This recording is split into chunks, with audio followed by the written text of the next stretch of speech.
Now, Napoleon Bonaparte was a master military strategist who held the world captive to his ambition in the late 1700s and early 1800s. And this weekend, an exhibition that pays tribute to his life and times will open at the National Gallery of Victoria as part of the gallery's Winter Masters series. He came out of the French Revolution from nowhere, and within a decade he'd become the ruler of France. He'd created a brilliant culture, he'd conquered most of Europe, and he was doing other things. He was a brilliant public administrator, he reformed the law, he reformed the way European countries were ruled, and he had a profound influence on everything that's happened since. But also, he and the Empress Josephine had a fascination for everything Australian. And they sent an expedition to Australia to collect Australian flora and fauna. And do you know this, that there was a kangaroo enclosure at their country house, Malmaison.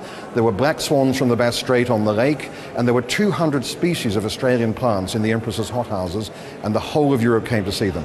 I was surprised when we began to really investigate this and to understand the huge and continuing interest that the most powerful man in the world and his wife had in everything Australian.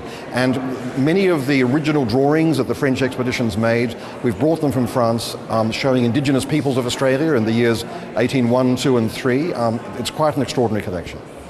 Now, I think if you have a few masterpieces in terms of furniture. You have a couple of great paintings of Napoleon Arcole, the Napoleon at Saint-Bernard.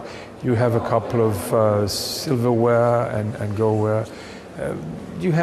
I think you have a bit of everything that really worth it. And as you saw when the walkthrough, that there are some remarkable things to see.